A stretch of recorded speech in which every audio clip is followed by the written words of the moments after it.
ಸ್ನೇಹಿತರೆ, ಮೀಡಿಯಾ ಮಾಸ್ಟರ್ಸ್ಗೆ ಸ್ವಾಗತ, ಸುಸ್ವಾಗತ.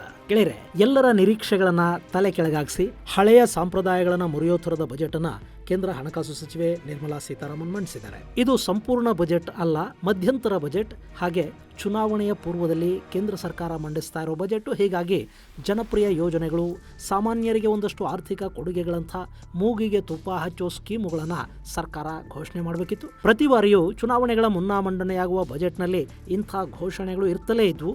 ಆದರೆ ಈ ಬಾರಿ ಅಂಥದ್ದೇನೂ ಕಾಣ್ತಾ ಇಲ್ಲ.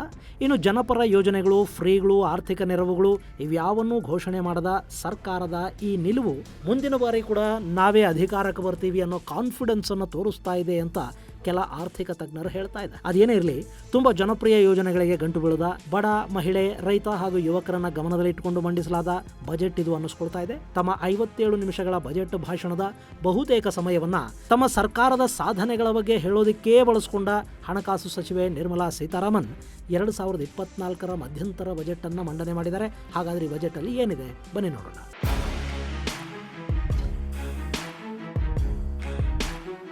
ಗೆಳೆಯರೆ, ನಿರ್ಮಲಾ ಸೀತಾರಾಮನ್ 2024ರ ಲೇಖಾ ಅನುದಾನದ ಬಜೆಟ್ ಅನ್ನು ಮಂಡಿಸಿದ್ದಾರೆ. ಈ ಬಜೆಟ್ ಅಲ್ಲಿ ಯಾವುದೇ ಜನಪ್ರಿಯ ಯೋಜನೆಗಳ ಘೋಷಣೆ ಆಗಿಲ್ಲ. ಜನಸಾಮಾನ್ಯರಿಗೆ ಅನ್ವಯವಾಗುವ ಯಾವ ವಿಷಯನೂ ಇದರಲ್ಲಿಲ್ಲ ಅನ್ನೋ ಟೀಕೆಗೆ ಕೂಡ ಬಜೆಟ್ ಗುರಿಯಾಗ್ತಾ ಇದೆ. ಆದರೆ ಸಾಮಾನ್ಯವಾಗಿ ಚುನಾವಣೆಯ ಮುನ್ನ ಮಂಡನೆಯಾಗುವ ಬಜೆಟ್ಗಳಲ್ಲಿ ಒಂದಷ್ಟು ಜನಪ್ರಿಯ ಯೋಜನೆಗಳು, ಸಬ್ಸಿಡಿಗಳು, ಆರ್ಥಿಕ ಕೊಡುಗೆಗಳನ್ನು ಕೊಡುವ ಮೂಲಕ ಸಾಂಸ್ಥಿಕ ಭ್ರಷ್ಟಾಚಾರಕ್ಕೆ ಅವಕಾಶ ಮಾಡಿಕೊಡುವ ಪದ್ಧತಿ ಏನಿತ್ತು, ಅದಕ್ಕೆ ಈ ಬಜೆಟ್ ತಿಲಾಂಜಲಿ ಕೊಡ್ತಾ ಇದೆ. ಗೆಳೆಯರೆ, ಚುನಾವಣೆಗೆ ಹೋಗೋದಕ್ಕೂ ಮುನ್ನ ಸರ್ಕಾರಗಳು ಪೂರ್ಣ ಪ್ರಮಾಣದ ಬಜೆಟ್ ಅನ್ನ ಮಂಡಿಸೋದಕ್ಕೆ ಸಾಧ್ಯ ಇಲ್ಲ. ಹೀಗಾಗಿ ಲೇಖಾನುದಾನ ಅಥವಾ ಮಧ್ಯಂತರ ಬಜೆಟ್ ಅನ್ನ ಮಂಡಿಸಲಾಗುತ್ತೆ. ಲೇಖಾನುದಾನ ಅಂದ್ರೆ ಪ್ರಸಕ್ತ ಹಣಕಾಸು ವರ್ಷದ ಮೊದಲ 2 ತಿಂಗಳ ಅವಧಿಗೆ ಸರ್ಕಾರಿ ಖರ್ಚು ವೆಚ್ಚ ಹಾಗೂ ನೌಕರರ ಸಂಬಳ ಪಾವತಿಗೆ ಬೇಕಾದ ಹಣವನ್ನ ಬೊಕ್ಕಸದಿಂದ ಖರ್ಚು ಮಾಡೋದಕ್ಕೆ ಶಾಸನಸಭೆ ಅಥವಾ ಸಂಸತ್ತಿನಿಂದ ಪಡೆಯುವ ಅನುಮತಿ. ಲೇಖಾನುದಾನ ಅನ್ನೋದು ಸಂಕ್ಷಿಪ್ತ ಹಣಕಾಸು ದಾಖಲೆಯಾಗಿದ್ದು, ಅದರಲ್ಲಿ ಹಣಕಾಸು ವ್ಯವಹಾರಕ್ಕೆ ಸಂಬಂಧಪಟ್ಟ ಅಂಕಿ ಅಂಶಗಳಷ್ಟೇ ಇರಬೇಕು. ಅದರಲ್ಲಿ ತೆರಿಗೆ ದರಗಳನ್ನು ಬದಲಿಸೋದಕ್ಕೆ ಅಥವಾ ಹೊಸ ಯೋಜನೆಗಳನ್ನು ಪ್ರಕಟಿಸೋದಕ್ಕೆ ಸಾಧ್ಯ ಇಲ್ಲ. ಅಗತ್ಯ ಬಿದ್ದರೆ ಲೇಖಾ ಅನುದಾನವನ್ನು 2 ತಿಂಗಳುಗಳ ಅವಧಿಗೆ ವಿಸ್ತರಿಸುವ ಅವಕಾಶ ಮಾತ್ರ ಇರುತ್ತೆ. ಆದರೆ ಚುನಾವಣೆಗಳ ಹಿನ್ನೆಲೆಯಲ್ಲಿ ಲೇಖಾ ಅನುದಾನದ ಬದಲು ಮಧ್ಯಂತರ ಬಜೆಟ್ ಅನ್ನೇ ಮಂಡಿಸುವ ಪರಿಪಾಠ ಇತ್ತೀಚಿನ ವರ್ಷಗಳಲ್ಲಿ ಶುರುವಾಗಿದೆ. ಮಧ್ಯಂತರ ಬಜೆಟ್ ಅನ್ನ ಹಣಕಾಸು ವರ್ಷದ ಆರಂಭದಿಂದ ಅಂದರೆ ಏಪ್ರಿಲ್ 1ರಿಂದ ಅನ್ವಯವಾಗುವ ಹಾಗೆ 4 ತಿಂಗಳ ಅವಧಿಗಾಗಿ ಮಂಡಿಸಲಾಗುತ್ತೆ. ಇದರಲ್ಲಿ ಆ 4 ತಿಂಗಳಿಗೆ ಬೇಕಾಗುವ ಖರ್ಚು ವೆಚ್ಚಗಳಿಗೆ ಅನುಮತಿಯನ್ನು ಪಡೆಯೋದರ ಜೊತೆಗೆ ಹೊಸ ಯೋಜನೆಗಳನ್ನು ಘೋಷಿಸುವ ಅವಕಾಶ ಕೂಡ ಇರುತ್ತೆ. ಹಾಗೂ ತೆರಿಗೆ ದರಗಳನ್ನು ಬದಲಿಸಿ ಚುನಾವಣೆಗಳನ್ನು ಗಮನದಲ್ಲಿಟ್ಟುಕೊಂಡು ಒಂದಷ್ಟು ಹೊಸ ಮೂಗಿಗೆ ತುಪ್ಪ ಹಚ್ಚುವ ಸ್ಕೀಮುಗಳನ್ನು ಪ್ರಕಟಿಸಿ ಜನರ ಮತಗಳನ್ನು ಸೆಳೆಯೋದಕ್ಕೆ ಬೇಕಾದ ವ್ಯವಸ್ಥೆಗಳನ್ನು ಈ ಮಧ್ಯಂತರ ಬಜೆಟ್ ಮೂಲಕ ಮಾಡಿಕೊಳ್ಳುವ ಪರಿಪಾಠ ಇದೆ.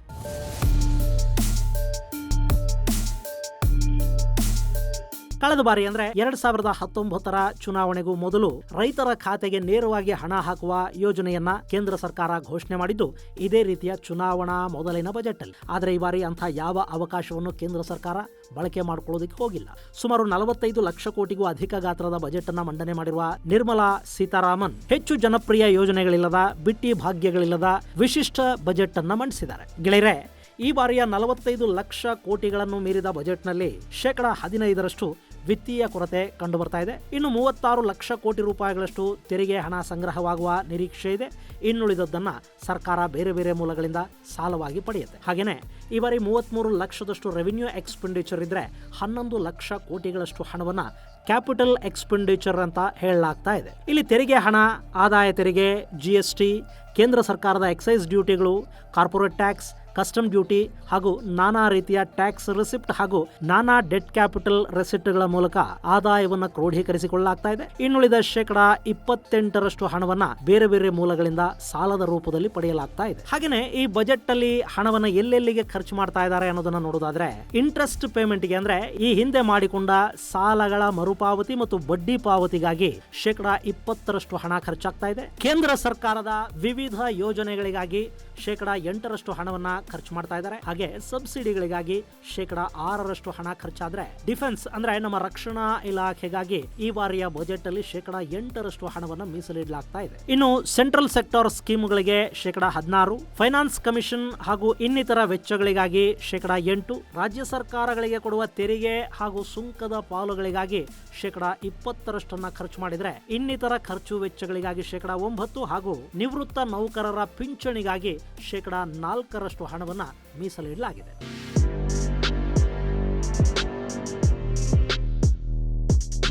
ಇನ್ನು ಯಾವ್ಯಾವ ವಲಯಕ್ಕೆ ಎಷ್ಟೆಷ್ಟು ಹಣವನ್ನು ಕೊಡ್ತಾ ಇದ್ದಾರೆ ಅನ್ನೋದನ್ನ ನಾವಿಲ್ಲಿ ಗಮನಿಸಿದ್ರೆ, ಡಿಫೆನ್ಸ್ ಸೆಕ್ಟರ್ ಅಂದ್ರೆ ರಕ್ಷಣಾ ಇಲಾಖೆಗೆ ಸುಮಾರು 6.2 ಲಕ್ಷ ಕೋಟಿ ರೂಪಾಯಿಗಳನ್ನ ಮೀಸಲಿಡಲಾಗಿದೆ. ಹೆದ್ದಾರಿಗಳು ರಸ್ತೆ ಸಾರಿಗೆ ಸಚಿವಾಲಯಕ್ಕೆ 2.78 ಕೋಟಿ ರೂಪಾಯಿ, ರೈಲ್ವೆ ಸಚಿವಾಲಯಕ್ಕೆ 2.55 ಕೋಟಿ, ಆಹಾರ ಮತ್ತು ನಾಗರಿಕ ಸರಬರಾಜು ಹಾಗೂ ಗ್ರಾಹಕ ಸೇವೆಗಳಿಗಾಗಿ 2.13 ಲಕ್ಷ ಕೋಟಿ ರೂಪಾಯಿ, ಗೃಹ ಸಚಿವಾಲಯಕ್ಕೆ 2 ಲಕ್ಷ ಕೋಟಿ ರೂಪಾಯಿಗಳು, ಗ್ರಾಮೀಣಾಭಿವೃದ್ಧಿಗೆ 1.77 ಲಕ್ಷ ಕೋಟಿ, ರಸಗೊಬ್ಬರ ಸಚಿವಾಲಯಕ್ಕೆ 1.68 ಲಕ್ಷ ಕೋಟಿ, ಮಿನಿಸ್ಟ್ರಿ ಆಫ್ ಕಮ್ಯುನಿಕೇಶನ್ಸ್ಗೆ 1.37 ಲಕ್ಷ ಕೋಟಿ, ಹಾಗೆ ಕೃಷಿ ಮತ್ತು ರೈತ ಕಲ್ಯಾಣಕ್ಕಾಗಿ 1.27 ಲಕ್ಷ ಕೋಟಿ ರೂಪಾಯಿಗಳನ್ನ ಈ ಬಜೆಟ್ ಅಲ್ಲಿ ಕೊಡಲಾಗ್ತಾ ಇದೆ. ಹಾಗೆ ಗ್ರಾಮೀಣ ಭಾಗದಲ್ಲಿ ಉದ್ಯೋಗ ಸೃಷ್ಟಿಯನ್ನ ಗಮನದಲ್ಲಿಟ್ಟುಕೊಂಡು Mahatma Gandhi national rural employment guarantee ಸ್ಕೀಮ್ಗಾಗಿ 86,000 ಕೋಟಿ ರೂಪಾಯಿಗಳನ್ನ ಕೊಡಲಾಗ್ತಾ ಇದೆ. ಕಳೆದ ವರ್ಷ ಅಂದ್ರೆ 2023-24ರಲ್ಲಿ ಈ ಯೋಜನೆಗೆ 60,000 ಕೋಟಿ ರೂಪಾಯಿಗಳನ್ನ ನೀಡಲಾಗಿದೆ. ಇನ್ನು ಆಯುಷ್ಮಾನ್ ಭಾರತ ಯೋಜನೆಗೆ ಈ ಸಾಲಲ್ಲಿ 7,500 ಕೋಟಿ ರೂಪಾಯಿಗಳನ್ನ ಮೀಸಲಿಡಲಾಗಿದೆ. ಇಲ್ಲಿ 300 ಕೋಟಿ ರೂಪಾಯಿಗಳನ್ನ ಹೆಚ್ಚುವರಿಯಾಗಿ ಕೊಡಲಾಗ್ತಾ ಇದೆ. ಹಾಗೆ ಉತ್ಪಾದನಾ ವಲಯಕ್ಕೆ ಪ್ರೋತ್ಸಾಹ ಕೊಡುವ ಮೂಲಕ ಉದ್ಯೋಗಾವಕಾಶಗಳನ್ನ ಹೆಚ್ಚು ಮಾಡೋದಕ್ಕಾಗಿ ಪ್ರೊಡಕ್ಷನ್ ಲಿಂಕ್ಡ್ ಇನ್ಸೆಂಟಿವ್ ಯೋಜನೆಯನ್ನ ಸರ್ಕಾರ ಪರಿಚಯಿಸಿತ್ತು. ಅದಕ್ಕೆ 2023-24ರಲ್ಲಿ 4,645 ಕೋಟಿ ರೂಪಾಯಿಗಳನ್ನ ಕೊಡಲಾಗಿತ್ತು. ಈ ಬಾರಿ ಅದು 6,200 ಕೋಟಿ ರೂಪಾಯಿಗಳಿಗೆ ಹೆಚ್ಚಳವಾಗಿದೆ. ಹಾಗೆ 2047ರ ಕೇಂದ್ರ ಸರ್ಕಾರದ ಮಹತ್ವಾಕಾಂಕ್ಷಿ ಯೋಜನೆ ಅಮೃತ್ ಕಾಲ ಇದೆಯಲ್ಲ, ಅದಕ್ಕೆ ಇಲ್ಲಿಂದಲೇ ಬುನಾದಿಯನ್ನು ಹಾಕಲಾಗಿದೆ. ಅದಕ್ಕಾಗಿ 5 ವಿಶೇಷ ತಂತ್ರಗಾರಿಕೆಗಳನ್ನು ಮಾಡಲಾಗ್ತಾ ಇದೆ. ಅದರಲ್ಲೂ ಕೃಷಿ, ಪ್ರವಾಸೋದ್ಯಮ, ಗೃಹ ನಿರ್ಮಾಣ, ಆರೋಗ್ಯ, ಇನ್ಫ್ರಾಸ್ಟ್ರಕ್ಚರ್ ಮತ್ತು ಇನ್ವೆಸ್ಟ್ಮೆಂಟ್ ಹಾಗೂ ಸುಸ್ಥಿರ ಅಭಿವೃದ್ಧಿಯ ಕಡೆಗೆ ಹೆಚ್ಚು ಗಮನವನ್ನು ಕೊಡುವ ಪ್ರಯತ್ನ ಈ ಬಜೆಟ್ ಅಲ್ಲಿ ಆಗ್ತಾ ಇದೆ. ಈ ಬಾರಿಯ ಬಜೆಟ್ ಆದಾಯ ತೆರಿಗೆ ವಿಷಯದಲ್ಲಿ ಯಾವ ಬದಲಾವಣೆಯನ್ನು ಮಾಡಿಲ್ಲ. ಇದುವರೆಗೆ ಇದ್ದ ಹಾಗೇನೆ 3 ಲಕ್ಷದವರೆಗಿನ ಆದಾಯಕ್ಕೆ ಯಾವುದೇ ತೆರಿಗೆ ಇರೋದಿಲ್ಲ. 3 ಲಕ್ಷದಿಂದ 6 ಲಕ್ಷದವರೆಗಿನ ಆದಾಯಕ್ಕೆ 5%, 6ರಿಂದ 9 ಲಕ್ಷಕ್ಕೆ 10% ಹಾಗೂ 9ರಿಂದ 12ಕ್ಕೆ 15% ಹಾಗೂ 12ರಿಂದ 15 ಲಕ್ಷದವರೆಗಿನ ಆದಾಯಕ್ಕೆ 20% ತೆರಿಗೆಯನ್ನು ಏನು ವಿಧಿಸಲಾಗ್ತಾ ಇದೆ ಅದು ಹಾಗೆ ಮುಂದುವರಿಯುತ್ತೆ. ಇನ್ನು 15 ಲಕ್ಷಕ್ಕೂ ಮೇಲ್ಪಟ್ಟ ಆದಾಯಕ್ಕೆ 30% ನಷ್ಟು ತೆರಿಗೆಯನ್ನ ಸರ್ಕಾರ ವಿಧಿಸ್ತಾ ಇದೆ. ಅದು ಕೂಡ ಇನ್ನು ಮುಂದೆ ಹಾಗೆ ಮುಂದುವರಿಯುತ್ತೆ.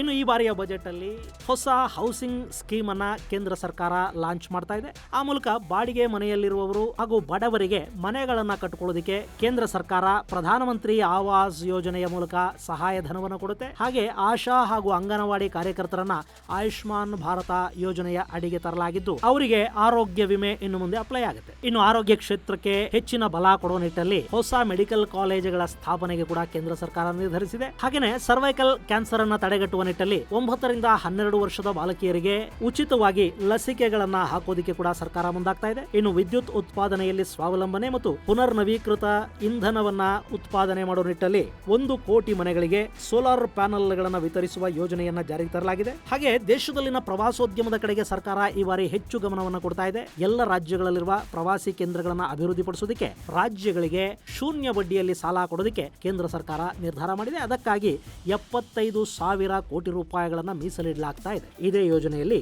ಪ್ರವಾಸೋದ್ಯಮದಲ್ಲಿ ಭಾಗಿಯಾಗುವವರಿಗೆ ಕೂಡ ಸುಲಭವಾಗಿ ಸಾಲ ಸೌಲಭ್ಯಗಳು ಸಿಗುವಂತೆ ಮಾಡುವ ನಿಟ್ಟಿನಲ್ಲಿ ಕ್ರಮಗಳನ್ನು ಕೈಗೊಳ್ಳಲಾಗ್ತಾ ಇದೆ. ಹಾಗೆ ಇತ್ತೀಚೆಗಷ್ಟೇ ಲಕ್ಷದ್ವೀಪದ ಕಡೆಗೆ ಗಮನ ಹರಿಸಿರುವ ಸರ್ಕಾರ ಈ ಬಜೆಟ್ ಅಲ್ಲಿ ಲಕ್ಷದ್ವೀಪ ಸೇರಿದ ಹಾಗೆ ಇನ್ನಷ್ಟು ದ್ವೀಪಗಳ ಅಭಿವೃದ್ಧಿಗೆ ಒಂದಷ್ಟು ಕಾಮಗಾರಿಗಳನ್ನು ಕೈಗೆತ್ತಿಕೊಳ್ಳುವುದಾಗಿ ತಿಳಿಸಿದೆ. ಹಾಗೆ ಟ್ರಾನ್ಸ್ಪೋರ್ಟೇಷನ್ ಅನ್ನ ಅಭಿವೃದ್ಧಿಪಡಿಸುವ ನಿಟ್ಟಿನಲ್ಲಿ ಬಂದರುಗಳ ಕಡೆಗೆ ಹೆಚ್ಚಿನ ಗಮನವನ್ನ ಕೊಡಲಾಗ್ತಾ ಇದೆ. ಇನ್ನು ರಸ್ತೆ ಹಾಗೂ ರೈಲುಗಳ ವಿಷಯದಲ್ಲಿ, ಏರ್ಪೋರ್ಟ್ಗಳ ವಿಷಯದಲ್ಲಿ ಕೂಡ ಸರ್ಕಾರ ದೊಡ್ಡ ಹೆಜ್ಜೆಯನ್ನು ಇಟ್ಟಿದೆ. ಈ ಬಾರಿ ದೇಶದಲ್ಲಿ ಇನ್ನಷ್ಟು ಹೈವೇಗಳನ್ನು ನಿರ್ಮಿಸುವ ಗುರಿಯನ್ನು ಹಾಕೊಂಡಿದ್ದು, ರೈಲ್ವೆ ಇಲಾಖೆಯಲ್ಲಿ ಭಾರಿ ಬದಲಾವಣೆಯನ್ನು ತರುವುದಕ್ಕೆ ನಿರ್ಮಲಾ ಸೀತಾರಾಮನ್ ಅಸ್ತು ಅಂತ ಹೇಳಿದ್ದಾರೆ. ಭಾರತದ ರೈಲುಗಳಿಗೆ ಸುಮಾರು 40,000 ಹೊಸ ಬೋಗಿಗಳನ್ನು ಕೊಡುವ ಪ್ರಸ್ತಾವನೆಗೆ ಕೇಂದ್ರ ಹಣಕಾಸು ಇಲಾಖೆ ಒಪ್ಪಿಗೆಯನ್ನು ಸೂಚಿಸಿದೆ. 3 ಹೊಸ ರೈಲ್ವೆ ಕಾರಿಡಾರ್ಗಳನ್ನು ಪ್ರಾರಂಭ ಮಾಡೋದಕ್ಕೆ ನಿರ್ಧಾರ ಮಾಡಲಾಗಿದೆ. ಅದರ ಜೊತೆಗೆ ಮೆಟ್ರೋ ಹಾಗೂ ನಮೋ ಭಾರತ್ ರೈಲುಗಳನ್ನು ಹೆಚ್ಚಿಸುವ ಬಗ್ಗೆ ಕೂಡ ನಿರ್ಮಲಾ ಸೀತಾರಾಮನ್ ಬಜೆಟ್ ಅಲ್ಲಿ ಘೋಷಿಸಿದ್ದಾರೆ. ಜೊತೆಗೆ ಹೊಸ ಏರ್ಪೋರ್ಟ್ಗಳ ನಿರ್ಮಾಣಕ್ಕೆ ಕೂಡ ಹಣಕಾಸು ಸಚಿವಾಲಯ ಅಸ್ತು ಅಂತ ಹೇಳಿದೆ. ಮತ್ತು ಈ ಬಾರಿ ಇನ್ಫ್ರಾಸ್ಟ್ರಕ್ಚರ್ಗಾಗಿ 11% ಹೆಚ್ಚುವರಿ ಹಣವನ್ನು ಒದಗಿಸಿಕೊಡಲಾಗ್ತಾ ಇದೆ.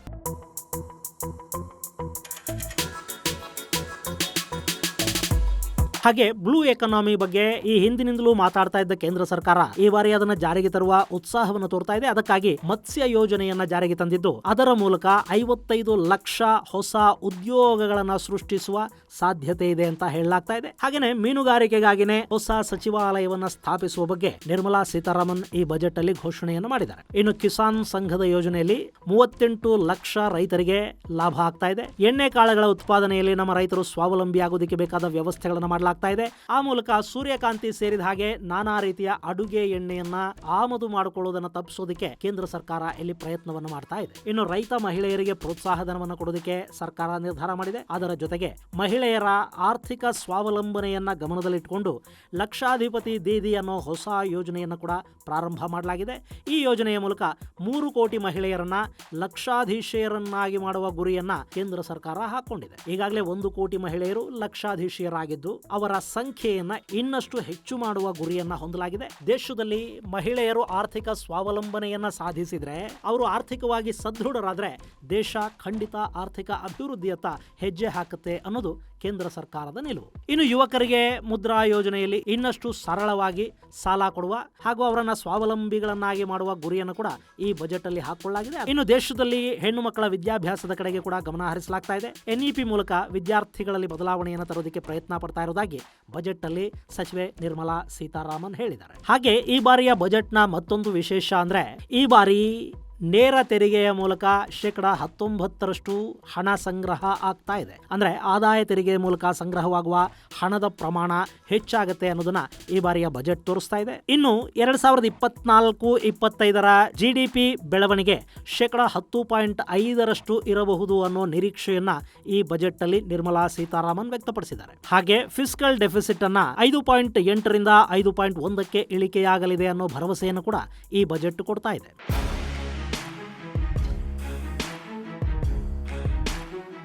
ಗೆಳೆಯರೆ, ಈ ಬಾರಿಯ ಬಜೆಟ್ ಅಲ್ಲಿ ಅಭಿವೃದ್ಧಿಗೆ ಒಂದಷ್ಟು ಯೋಜನೆಗಳನ್ನ ಘೋಷಿಸಿರುವುದು ಮತ್ತು ಅಭಿವೃದ್ಧಿಯ ಮುನ್ನೋಟವನ್ನ ಕೊಡ್ತಾ ಇರೋದು ಬಿಟ್ರೆ, ಯಾವುದೇ ಜನಪ್ರಿಯ ಯೋಜನೆಗಳನ್ನ, ಹೆಚ್ಚುವರಿ ಅನುದಾನಗಳು, ಉಚಿತಗಳು, ಗ್ಯಾರಂಟಿಗಳು, ಸಬ್ಸಿಡಿಗಳು ಇವುಗಳನ್ನ ಘೋಷಣೆ ಮಾಡಿಲ್ಲ. ಮತ್ತು ಆದಾಯ ತೆರಿಗೆ ವಿಷಯದಲ್ಲಿ ಕೂಡ ಯಾವ ಬದಲಾವಣೆಯೂ ಆಗಿಲ್ಲ. ಹೀಗಾಗಿ ಇದು ಸಾಮಾನ್ಯರಿಗೆ ನೇರವಾಗಿ ಅನ್ವಯವಾಗುವ ಬಜೆಟ್ ಅಂತ ಅನ್ನಿಸ್ಕೊಳ್ತಾ ಇಲ್ಲ. ಮತ್ತು ಚುನಾವಣೆಯ ಹಿನ್ನೆಲೆಯಲ್ಲಿ ಒಂದು ಅತ್ಯದ್ಭುತವಾದ ಜನಪ್ರಿಯ ಬಜೆಟ್ ಅನ್ನ, ಜನರ ಮೂಗಿಗೆ ತುಪ್ಪ ಹಚ್ಚೋ ಥರದ ಬಜೆಟ್ ಅನ್ನ ಘೋಷಿಸುವ ಅವಕಾಶವನ್ನ ಇಲ್ಲಿ ಕೇಂದ್ರ ಸರ್ಕಾರ ಬಳಕೆ ಮಾಡಿಕೊಂಡು ಹಾಗೆ ಕಾಣ್ತಾ ಇಲ್ಲ. ಬದಲಿಗೆ ಸುಸ್ಥಿರ ಅಭಿವೃದ್ಧಿಯನ್ನ ಗಮನದಲ್ಲಿಟ್ಟುಕೊಂಡು ಬಜೆಟ್ ಅನ್ನ ಮಂಡಿಸಿದ ಹಾಗೆ ಕಾಣ್ತಾ ಇದೆ. ಈ ಮೂಲಕ ಇದು ಮುಂದಿನ ಚುನಾವಣೆಗಳ ಬಗ್ಗೆ ಕೇಂದ್ರ ಸರ್ಕಾರದ ಆತ್ಮವಿಶ್ವಾಸವನ್ನ ತೋರಿಸ್ತಾ ಇದ್ದು, ಕೇವಲ ಬಜೆಟ್ ಘೋಷಣೆಗಳನ್ನ ಇಟ್ಟುಕೊಂಡು ಚುನಾವಣೆಗಳನ್ನ ಗೆಲ್ಲೋದಕ್ಕೆ ಸಾಧ್ಯ ಇಲ್ಲ. ನಾವು ಜನರ ಮನಸ್ಸನ್ನ ಗೆದ್ದಿದೀವಿ, ಹೀಗಾಗಿ ನಮಗೆ ಜನಾನೇ ವೋಟ್ ಹಾಕ್ತಾರೆ ಅನ್ನೋ ಲೆಕ್ಕಾಚಾರದಲ್ಲಿ ಕಮಲ ಪಾಳಯ ಇದ್ದ ಹಾಗೆ ಕಾಣ್ತಾ ಇದೆ. ಇದು ಬಿಜೆಪಿಗೆ ಪ್ಲಸ್ ಆಗತ್ತಾ ಮೈನಸ್ ಆಗತ್ತಾ ಅನ್ನೋದಕ್ಕೆ ಕಾಲಾನೇ ಉತ್ತರ ಕೊಡಬೇಕು. ಇದು ಗೆಳೆಯರೆ 2024 ಮಧ್ಯಂತರ ಬಜೆಟ್ಗೆ ಸಂಬಂಧಪಟ್ಟ ಒಂದಷ್ಟು ಮಾಹಿತಿ.